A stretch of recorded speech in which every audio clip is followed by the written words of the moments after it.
Elder Scrolls Skyrim is the most beloved broken toy of the last 2 decades with the highest community mod counts anywhere. The developer simply re-releases and re-releases the game onto newer platforms and rakes in the cash while doing absolutely nothing to add to it or even fix it.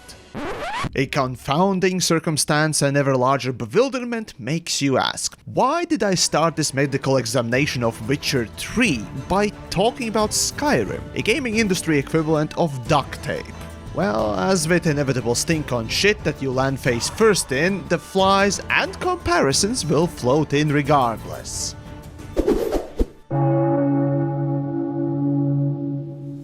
Now, you probably watched the recent Witcher Netflix series and either loved it or at least got curious enough to try out the game, which so many draw comparisons to. Cause let's be honest, their book reading literacy crowd is neither as vocal nor as persistent as the gamers TM. So, I'll assume that you never touched this game, and to give you a basic understanding about what this Witcherness is all about, let's just retrack my own steps with the game. Since I'm a shooter fan, otherwise known as Try hard, get fucked, or get good, learn skill, 360 wannabe, by the rest of the gaming enthusiasts, my look on third-person medieval melee combat-based games was a little elitist. Still, one day I was gifted this game, and being a professional internet critic, at the very least, I felt obligated to see what this game was all about with an open mind. A few hours later, I dropped Witcher 3 completely and went back to my Counter-Strikes. I was both annoyed and bored. So, what the fuck happened? Well, first immediate thing that I noticed was graphics and sounds, which were really nice for the game of 2015. But even so, Crysis, a game from 2007, still looked competitive, so I shrugged it off as being really okay, if not good. Now, what caught my eye was attention to detail on the ground. The look and placement of models for the terrain was really different from any game I've seen thus far. It actually looked kinda real. While in normal third-person open-world wankeries, you often notice how keen the level designers were on copy-pasting assets left and right, as if it was going out of style. Now, in Witcher, however, it was unique to see even the little things like the beachside or ravines or cliffsides actually resemble proper cliffsides and ravines, rather than the smoothly curved drops that we were so accustomed to seeing in said open-world games. More so in areas that you may visit only once, or maybe not pay attention to much, the detail was oddly high, like the underwater areas. This little effort aspect pleased my blackened heart. And at first, the opening of the game weirdly appealed to me. It was filled with cinematics, a cursed quote-unquote gameplay-less gameplay that the real gamers TM seem to hate. Why though? Seriously, I wonder to this day about it, but well, maybe you can let me know down below. But no matter what game it is, a tasteful addition of cinematics, I like them. Especially when they feature your mishmash butt-ugly character design and equipped cosmetics. Which is kinda funny. Funny that to this day many games tend not to bother with this detail. Anyways, after slogging through the opening of the game and getting to know the controls, a few extra things hit me. Witcher smelled and looked like a typical third-person melee hacky slashy combat game. Well, in fact, it kinda is that. Yes, there is a notable focus on less hacking and slashing but more methodical approach akin to Dark Souls, but not quite as hardcore. Overall, it's a rather standard affair. Do not run and gun, prepare, and remember, roly-polies do not make you invincible. Now looking back at it, now that I'm replaying for the second time, it just kinda can devolve into this. Oh crap, don't tell me this is a combo that works! Oh my god, are you kidding me? Serious? Slap, roll. Oh crap, okay, reading attacks. Slap, roll. Slap, roll. Slap, roll. Damn it, come on. Slap, roll. Oh my god! But beside that, here finally came the overall problem that led me to quit it. It was the cinematics. The constant pointless story shoveling or regurgitated dialogue was in your face at every step. I came in expecting a more traditionally vomited story through the gameplay while you hack and slash up enemies and move from point to point, but Witcher kept on cock-blocking my fun with the meat cleaver after every engagement. I had enough. The combat was basic and I was not in the mood of literal writer diarrhea. If I wanted that, I would have watched some indie movie. At least at that point I could sniff my own farts. Despite this game being a gift, I just could not pick it up again and finish it. It took constant and persistent mentions everywhere I looked to finally give it a serious second go. So I figured, okay, fine, at least I'll get angry and I could rant about it on the internets, which I am kinda now. So back I dived into Witcher 3, and this time I forced myself to continue. I listened through all the story and constant talking scenes with minute moments of fun, brutal violence, with decapitations and dismemberments.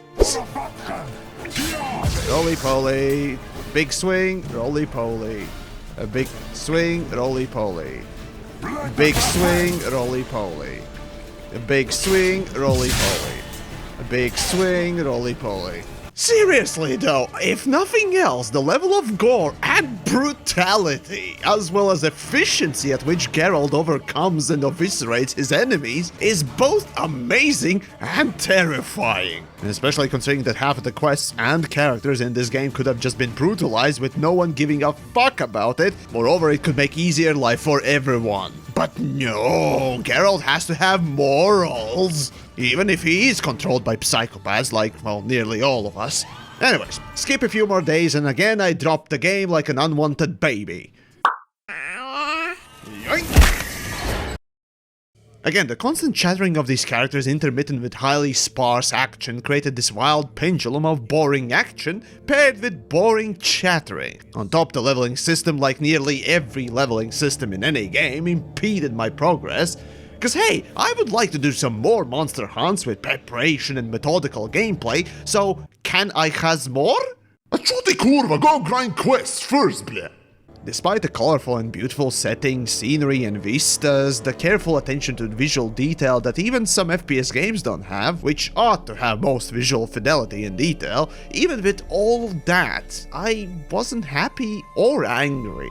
Witcher 3 invoked only boredom and tediousness in me, which is the worst it could do. And so, that was my second go. I left it on my PC and went on to do other things. I was well into half of the game already, 50 or so hours spent running about, but nothing invoked an emotion in me.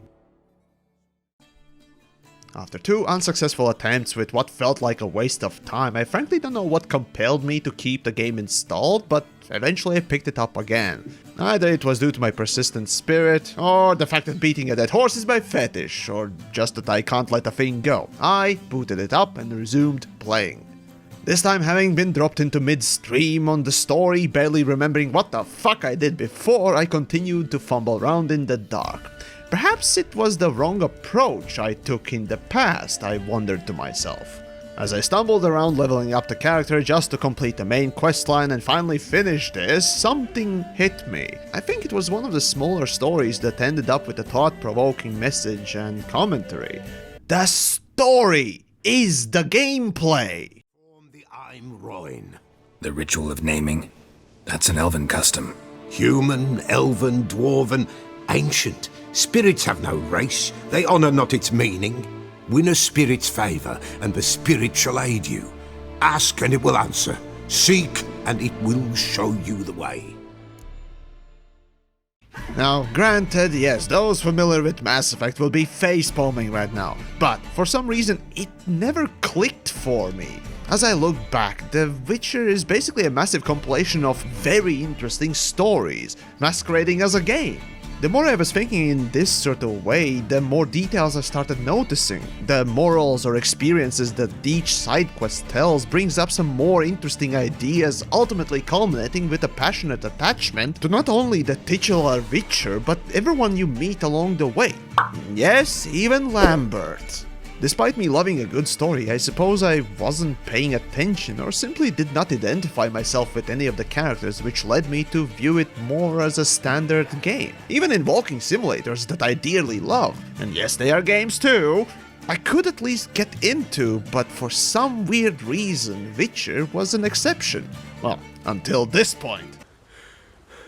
What now? In 1 day's time, Dea should turn into a lubberkin. I'll stay here and wait. You go home. I'll wait with you. Out of the question. But that's my child. And the guilt, the responsibility for all this lies with me. Time for parental impulses? It's long past. Besides, nothing else you can do here. But No buts. Just Witcher's work left to do here. Gotta wait a day and a night for the botchling to turn into a lubberkin. That's it. Go home. And try not to drink yourself stupid again. Once it hit me, the stories, while still a massive slog, got more interesting, and through these stories I also realized how much more effort CDPR had placed in the game. Fuck, the whole cinematic approach acts like the game is more of an interactive movie than a game. But that's the thing, it's the stories that make Witcher a great game, with hands down the best story in gaming history, in my opinion of course. The variety alone is fascinating.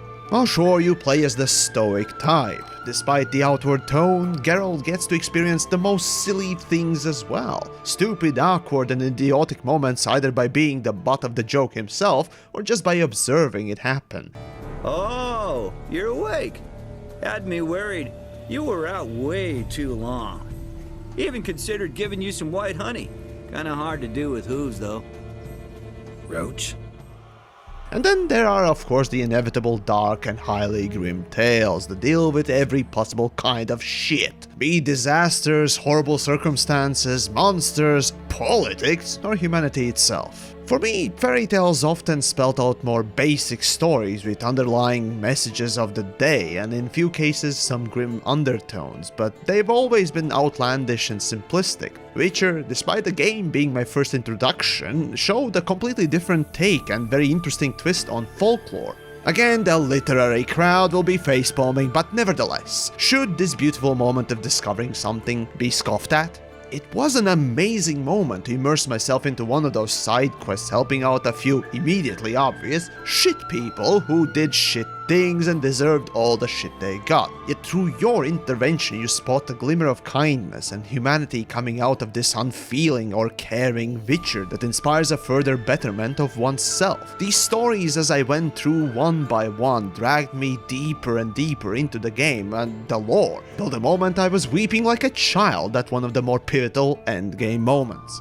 Overall, the game's main story deals with the family. And no, it's not the Fast and the Furious type of family.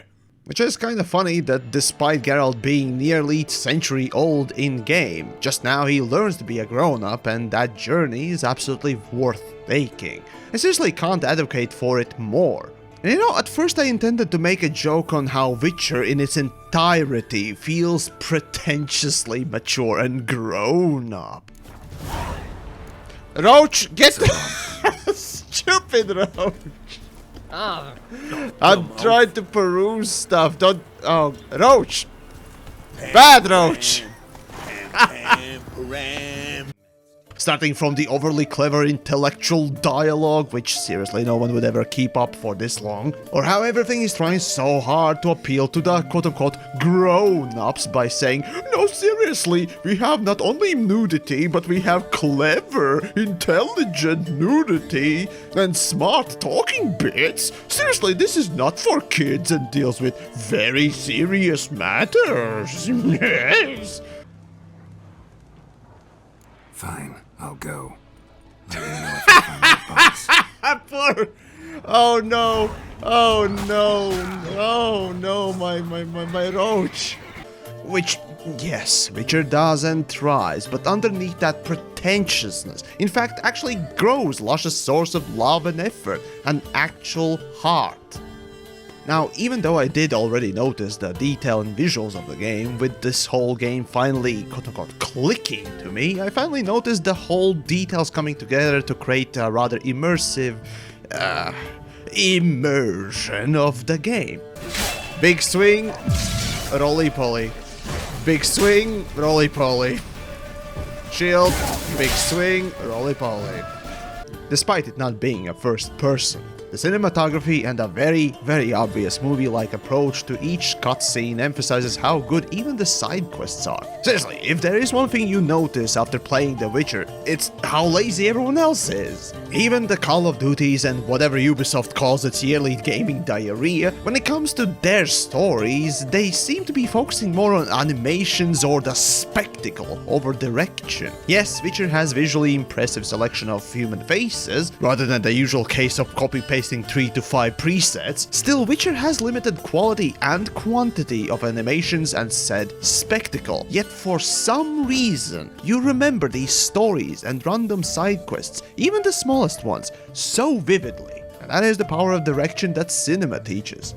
Now just think back, last game you played, how good was the story and how well can you recite it? Now after playing for the second time Witcher, I realized that nearly all the quests I played were stuck in my brain. And that's thanks to excellent camera direction and focus on key elements in said story. All that just with a few clever camera tricks, cause hell, most action in The Witcher you're gonna get is maybe an exploding boat, and even then that's barely a big action scene. Unlike the constant bombast and garbage that is being flung at you from the usual suspects in the AAA circles.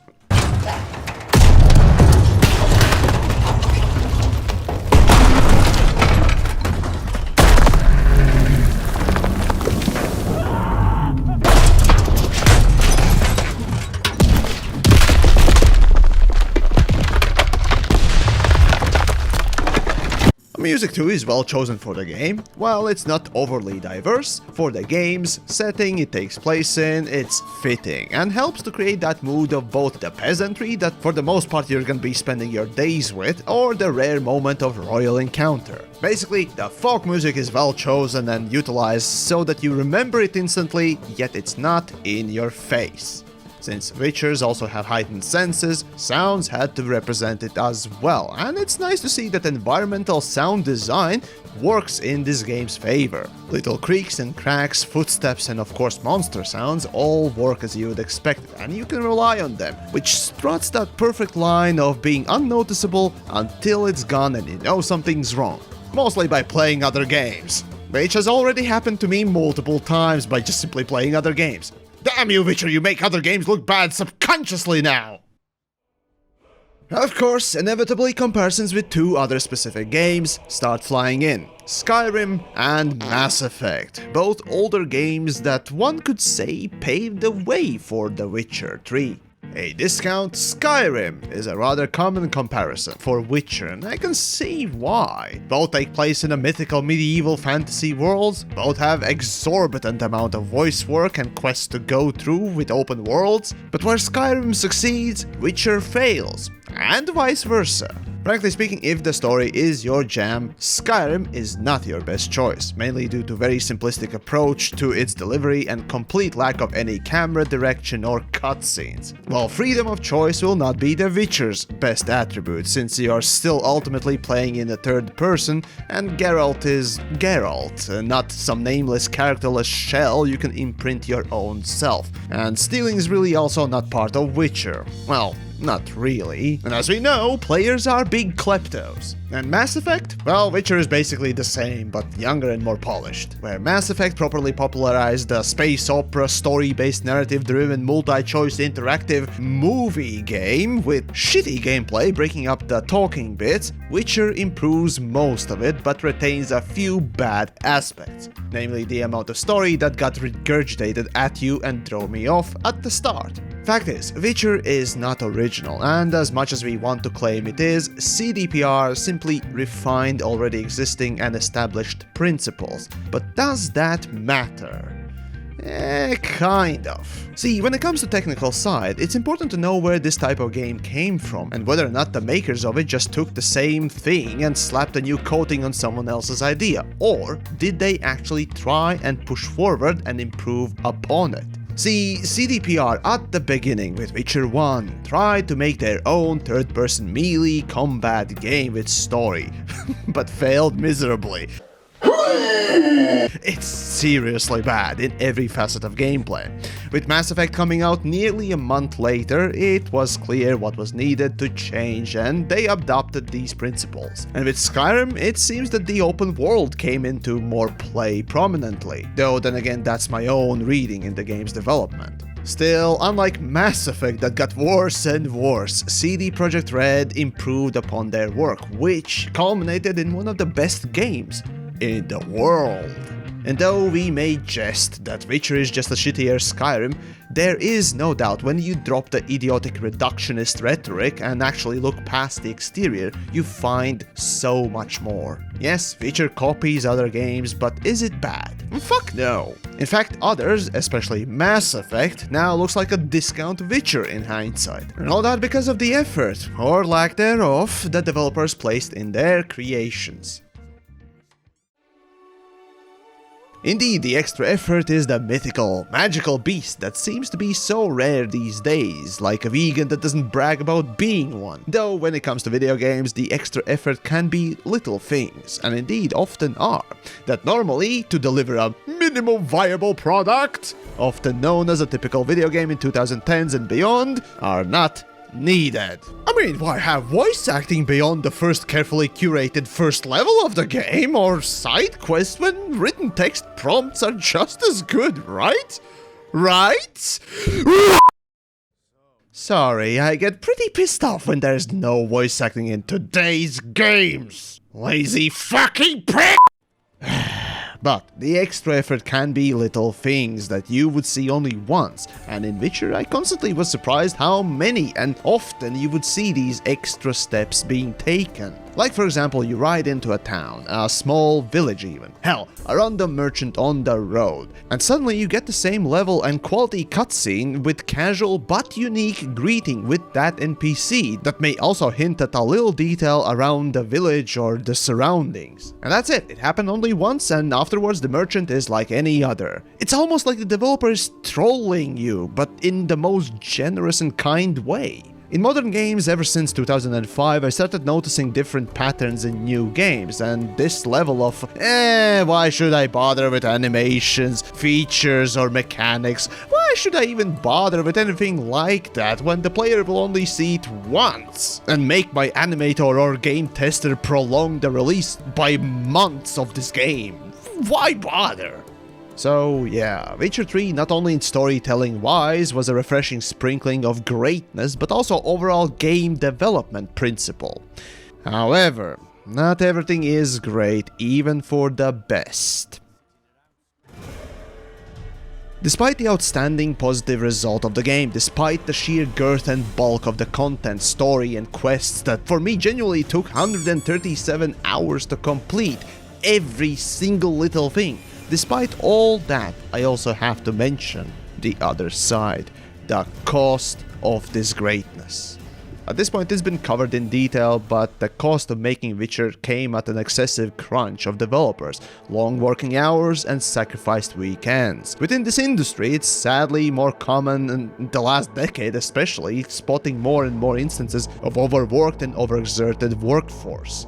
With CD Projekt Red, it was no different, it seems, by all the reports and admittance by the developer itself. With hindsight, it's hard and sometimes even impossible to keep enjoying a piece of work when you know the real cost behind it, so when it comes to Witcher itself, yes, it's still a very good game. However, its greatness is lessened due to, and I quote, inhumane crunch that took place in order to create this thing.